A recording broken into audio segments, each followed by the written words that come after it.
একটু নাও না। কি ব্যাপার ভাবি, তুমি যেখানে তোমার প্রতিপতি স্বামীকে ডকডক করে গিলাচ্ছ, ওইদিকে তোমার দেবর অফিসে যাবে নাস্তা করে, সেদিকে তোমার খেয়াল আছে? আসলে নাস্তা বানানোর মতো ঘরে তো কিছু নাই, সেই জন্য আমি কোনো নাস্তা বানাতে পারিনি।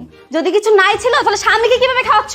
আসলে উনি তো অসুস্থ, কালকে রাতে যে খাবারগুলো ছিল সেগুলোই ওনাকে খাওয়াচ্ছি। আর তাছাড়া খালাও তো আসেনি, এই বাসার বাজার তো খালাই করে। খালাকে না করে দিয়েছি, উনি আর আসবে না। তোমার মতো একটা ভাবি বাসায় থাকতে কাজের লোকের কি দরকার? আর আমার স্বামীকে পরিশ্রম করে টাকা ইনকাম করে তোমাকে আর এই প্রতিবন্ধী স্বামীকে খাওয়ানোর জন্য আজ থেকে তুমি বাজার করবে। ঠিক আছে বোন, আমি বাজার করব, তুমি আমাকে টাকা দাও, আমি বাজার করে নিয়ে আসছি। ধরো ব্যাগ, আর এই 9 টাকা, এই টাকা দিয়ে মিলমিশ করে বাজার করে নিয়ে আসবে। আর হ্যাঁ, এত টাকা থেকে আবার চুরি করে ধান্দা করো না জানো, আমি কিন্তু বাজারের দাম জানি কোনটা কত। তুমি এসব কি বলছো? আমি আমার নিজের সংসারে টাকা চুরি করব? গরিবের মেয়ে তো, এত টাকা থেকে লোক নাও সামলাতে পারো, তাই একটু সাবধান করে দিলাম। আচ্ছা পপি, আমাকে কিছু খুচরা টাকা দিবে? খুচরো টাকা দিয়ে কি করবে? না মানে আসার সময় তাহলে রিক্সা দিয়ে আসতাম আর কি। বাজার করতে গেলে আবার রিক্সা দিয়ে যেতে হয়? বাপের বাড়ি থাকতে তো পায়ে হেঁটে ছাড়া কোথাও যেতে না, এখন বড়লোক বাড়িতে বিয়ে হয়ে কি নিজেকে ম্যাম সাহেব মনে করছো? না না না, আমি মোটেও নিজেকে মেমসাপ মনে করছি না। আসলে আসার সময় অনেকগুলো বাজার থাকবে তো, এতগুলো বাজার নিয়ে হেঁটে হেঁটে কিভাবে আসবো সেই জন্য আর কি রিক্সা ভাড়া চাইছিলাম। বাজার করতে যদি তোর কষ্ট লাগে তাহলে তোমার এই প্রতিবন্ধী স্বামীকে নিয়ে যাও না, সারাদিন তো শুয়ে বসেই থাকে, একটু কাজ করাও। উনি তো নিজেই নিজেকে ঠিক রাখতে পারে না, আমার সাথে কিভাবে যাবে? কোনো কাজ তো ঠিক মতো করতে পারে না, তো খাইতে তো ঠিকই পারে। ভাইয়ের গাড়ি বসে বসে আর কতদিন এভাবে খাবে? সারাদিন তো শুয়ে বসে থাকে, এবার একটু কাজ করাও, যাও বাজার যাও।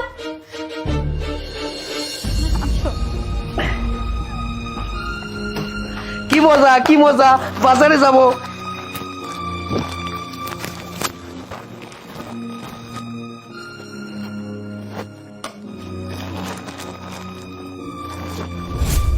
আর একটু তাড়াতাড়ি হাঁটো না, কত সুন্দর একটা এগুলা নিয়ে আমার রান্না করতে হবে বাসায় গিয়ে। আচ্ছা, আমার একটা প্রতিবন্ধী, আমার কি মনে হয় এরকম ভাবে চলতে থাকলে আমি কেমনে বাজারে গিয়ে তোমার।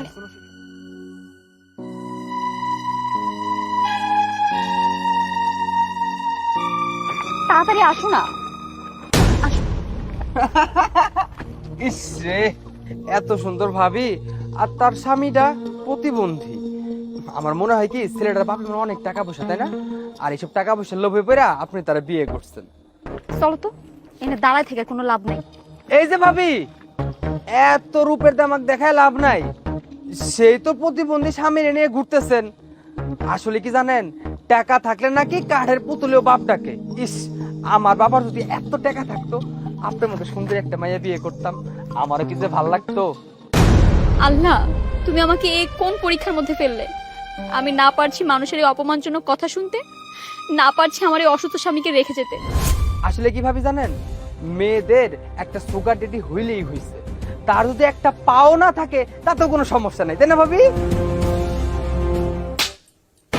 উনি কোনো সুগার ড্যাডি না, উনি আমার বিয়ে করা স্বামী। আমি ওনাকে 3 বার কবুল বলে বিয়ে করেছি। এই, তুই আমার গায়ে হাত দিয়েছিস? এই, তুই জানিস আমি কে? বেশ করেছি, থাপ্পড় মেরেছি। আমার জামাই প্রতিবন্ধী বলে তাকে নিয়ে খুব মজা করা হচ্ছে, তাই না? কেন, উনি প্রতিবন্ধী বলে কি মানুষ না? এই, ওনারও তো আমাদের মতো মন মানসিকতা আছে, আমাদের মতো হৃদয় আছে। ওনার কি সুন্দরী মেয়েকে বিয়ে করার কোনো অধিকার নেই? ওনাদের মতো মানুষদের তো ইচ্ছা করে কাউকে আঁকড়ে ধরে জীবন বাঁচাতে। আমার জামাই প্রতিবন্ধী না, প্রতিবন্ধী হচ্ছেন আপনি। আপনার মতো ছোট মন মানসিকতার মানুষ হচ্ছে প্রতিবন্ধী, যারা কিনা মানুষকে ছোট করতে দ্বিধাবোধ করে না, যারা কিনা মানুষকে অপমান করতে দ্বিধাবোধ করে না, এরাই হচ্ছে প্রকৃত প্রতিবন্ধী। শুনেন, এখনো সময় আছে, প্রতিবন্ধীদেরকে নিয়ে দৃষ্টিভঙ্গি বদলান। চলো। ভাবি তো ঠিক কথাই বলে গেছে। আল্লাহ চাইলে আমার একটা হাত পাও কেড়ে নিতে পারতো, আমাকেও প্রতিবন্ধী করে ফেলতে পারতো। আর আমি আর কোনোদিন কারো অপূর্ণতা নিয়ে তার সাথে মজা করব না। হে আল্লাহ, তুমি আমাকে মাফ করে দাও।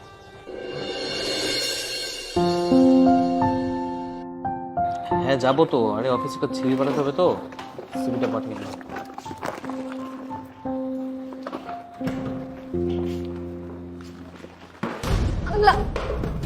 কি ব্যাপার ভাবি, তুমি এটা কি করলা? আরে কথা বলছি, কানে যাচ্ছে না নাকি? ছি ছি ছি ছি ছি, তুমি এটা করতে পারলা? আমাদের চৌধুরী বাড়ির ছেলেদের কি দিয়ে বাজার করাচ্ছ? আমাদের মান সম্মান থাকবে? আমি তো ওনাকে ব্যাগটা দেইনি, উনি আমার কাছ থেকে ব্যাগটা ইচ্ছে করে নিয়েছে। দেখো, তোমাকে সাফ সাফ বলে দিচ্ছি, আমার ভাইকে নিয়ে আর কখনো বাইরে যাবে না। আমার মান সম্মান থাকবে না সেখানে। আর তাছাড়া ও হচ্ছে একটা প্রতিবন্ধী, ওর জায়গা হচ্ছে অন্ধকার রুম, বুঝতে পেরেছো? এই, উনি না তোমার বড় ভাই? বড় ভাইকে কথায় কথায় প্রতিবন্ধী বলতে কি তোমাদের লজ্জা করে না? প্রতিনিয়ত তোমরা তাকে অবহেলা করে আসছো। অবহেলা? আমার যা খুশি আমি তাই করব, তুমি বলার কে? হ্যাঁ, দেখছোস, এই তোর কারণে আজকে তোর বউ আমার মুখে কথা বলতেছে। তোকে তো আমি, তোমার এত বড় সাহস, তুমি আমার হাত ধরছো? দেখো, আমার কথা যদি বাইরে যাও না, তোমাদের এই বাড়ি থেকে ঘাট ধাক্কা দিয়ে বের করে দিব। বাড়ি থেকে ঘাট ধাক্কা দিয়ে বের করে দিবে মানে? আমি যতটুকু জানি এই সম্পত্তি আমার শ্বশুরের নামে। এই সম্পত্তিতে তোমার যেমন অধিকার আছে, আমার স্বামীরও ঠিক তেমনই অধিকার আছে। দেখছো তোমার এই ফকিন্নি ভাবে এখনই কিভাবে সম্পত্তি ভাগাভাগি করতেছে? পপি, আমি কথাগুলো আসলে বাধ্য হয়ে বলেছি। আসলে তোমরা দুজন প্রতিনিয়ত ওনাকে প্রতিবন্ধী বলো, অসম্মান করো, অবহেলা করো। উনি যে বাড়ির মধ্যে একটা মানুষ, তোমরা তাকে পাত্তাই দাও না। আমার তো কোনো গুরুত্ব নাই, আমার কথা বাদই দিলাম, আমি হচ্ছে অন্য ঘরের মেয়ে, কিন্তু উনি তো এই বাড়ির ছেলে। তোমরা সব সময় তাকে এরকম করো, সব সময়। বেশ করেছি, আমার যা খুশি আমি তাই করব। শোনো, ফার্দার যদি আমাদের কথার বাইরে যাও না, এই বাড়ি থেকে একটা কানা করে পাবে না। এই চলো, রেডি হতে হবে।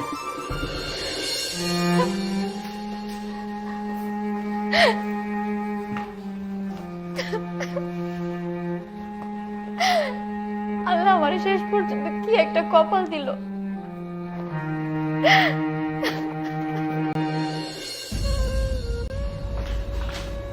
ভাই, তোমার ভাইয়ের ওষুধটা না শেষ হয়ে গেছে, আমাকে কিছু টাকা দিবা? তার জন্য আর কি ওষুধ কিনতে চাইতাম। তাইলে শুনো ভাবি, তোমার দেবরের কাছে না এখন কোনো টাকা নেই। মারুফ ভাইকে একদিন ওষুধ খাওয়াতে হবে না। ওনাকে ওষুধ না খাওয়ালে উনি তো আরো বেশি অসুস্থ হয়ে যাবে। শোনো, আমি কোনো টাকা পয়সা দিতে পারবো না। তাছাড়া আমার ব্যবসার অবস্থা তেমন একটা ভালো না। তোমাদের যদি এতই দরকার পড়ে, নিজেদের ব্যবস্থা নিজেরা করে নাও, যাও। ঠিক আছে।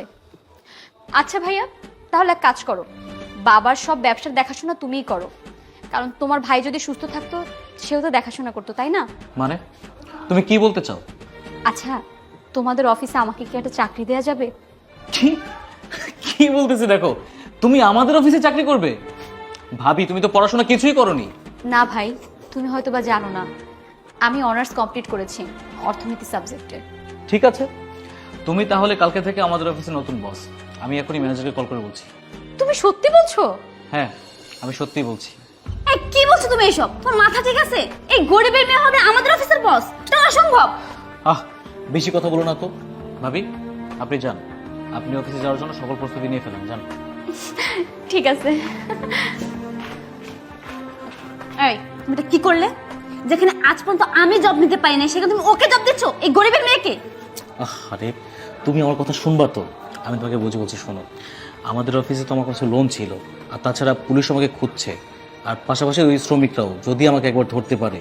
আর এমন সময় যদি ভাবিকে অফিসের বস বানিয়ে দিই না, তাহলে পুলিশ এসে ওকে ধরবে, আমাকে ধরতে পারবে না। আর আমি প্ল্যান ছাড়া এগুলো করেছি নাকি? বোকা তুমি?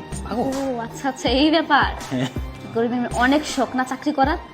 একবার লোনের টাকার জন্য জেলে যাক, তখন বুঝবে মজা। একদম শখ মিটে যাবে। ও আচ্ছা, তাহলে এই কথা। ঠিক আছে, আমিও হেরে যাওয়ার পাচ্ছি না।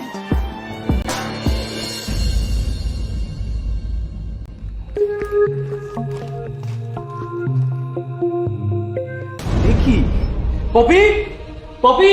হ্যাঁ, আরে সর্বনাশ হয়ে গেছে। কি হয়েছে? আর আমাদের এই চৌধুরী গ্রুপ কোম্পানি আছে না, এটা তো নীলে উঠে গেছে। আমি জানতাম এই মেয়ে আমাদের কোম্পানিটিকে বাঁচাতে পারবে না। কই দেখি। এ কি? এখানে তো আমাদের কোম্পানির নিলামে ওঠার কথা লেখা নেই। তাহলে এখানে বলা হয়েছে যে চৌধুরীয়ান কোম্পানি শহরের মধ্যে প্রথম স্থান অধিকার করেছে, কি বলছো? পুরস্কারও পেয়েছে। আমি কি করলাম? এটা কি করে সম্ভব? আমি যে কাজটা এতদিন করতে পারলাম না, সেই কাজটা তো অল্প সময়ের ভিতরে মেয়েটা করে ফেললো। আর দেরি কেন? চলো অফিসে যাই এখন। চলো চলো চলো। তোমাকে আমি বলেছিলাম না, দেখতে হবে তো ভাবিটা কার। আর ভাবি, আমি আগেই জানতাম যে তুমিই পারবে কোম্পানিকে অনেক দূরে এগিয়ে নিয়ে যেতে। আর সব থেকে বড় ব্যাপার কি জানো? আমার ভাই যে সুস্থ হয়ে গেছে, এর থেকে বড় আনন্দ কি হতে পারে? ভাইয়া সত্যি আজকে আমি মহা খুশি।